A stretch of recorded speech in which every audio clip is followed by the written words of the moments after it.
आसंतु जानिबा बलराम अवतार महाप्रभु बलदेव किए।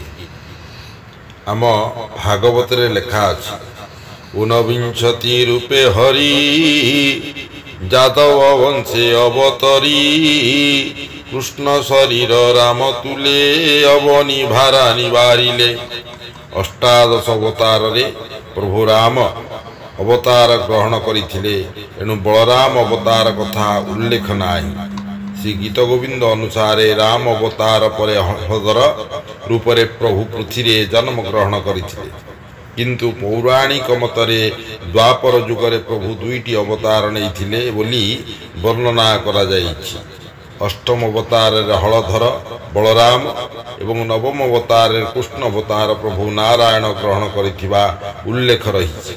केही केही बलराम को हलधर बलभद्रमा बलदेव बोली मध्य कहन्ति। जेतेबळे पृथ्वी रे पापी राजांकर संख्या बढ़िला सेतेबळे भूमिदेवी अक्षय होइगले। धेनु रूप धारण करी वैकुंठ रे महाविष्णु शरण पशिले। महाविष्णु माँ धरित्री को आश्वासना दे बुझाई कहिले, एणिकी बेल आसीगला। पृथ्वी पाप भारा को हरण करी पुणी थरे धर्म को पृथ्वी स्थापन करी। वसुदेव राजांकर औरसरु बलभद्रमा ओ कृष्ण जन्म नेबे। एमाने तुमको पापी राजांकर कबलरु मुक्त कराई देबे। भूमिदेवी आश्वस्त होई ओ उपयुक्त बेल को अपेक्षा करी रही।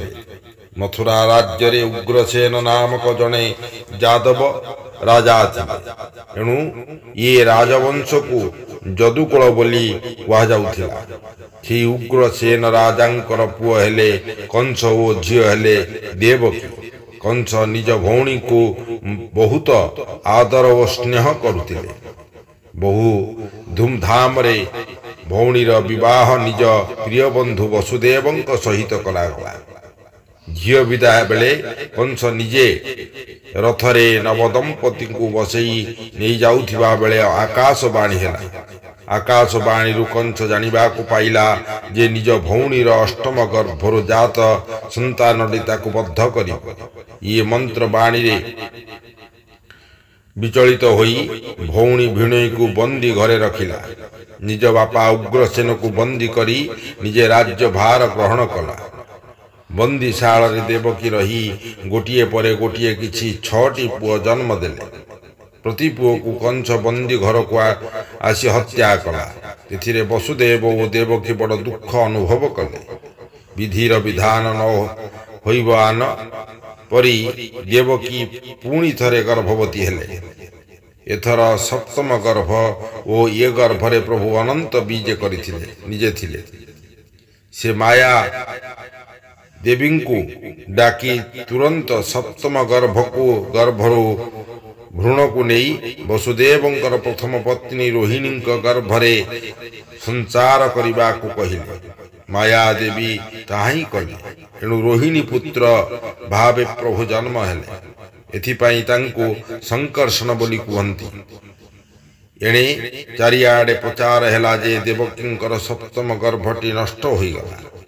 एणु यहाकु प्रभुंकर बलराम अवतार बोली कहन्ति। परे देवकी पुणी गर्भवती हेले।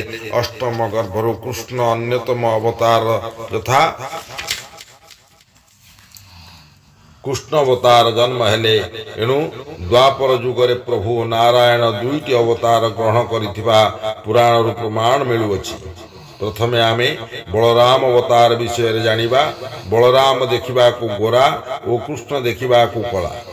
दुहे किंतु वसुदेवंकर पुत्र। बलराम रोहिणींकर पुओ और कृष्ण देवकींकर पुओ। द्वारका पुराण नाम कुशस्थली गुजरात रे समुद्र पाखरे गोटिए राज्य। सेठारे राजांकर ना रेवत। तांकर 100 पुओ गोटिए झियो। रेवती झियो को भारी भल पाउथिले राजा।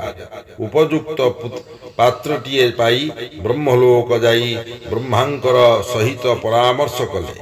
ब्रह्मा बलराम वसुदेव रोहिणींकर पुत्र को ज्वाई करिबा पाई परामर्श देइथिले। ବଳରାମ ରେବତୀଙ୍କୁ ବିବାହ କରିଥିଲେ। କୃଷ୍ଣଙ୍କୁ ସହଯୋଗ ଦେଇ ଦୁହେଁ ବହୁ ଅସୁରଙ୍କୁ ବଦ୍ଧ କରିଥିଲେ।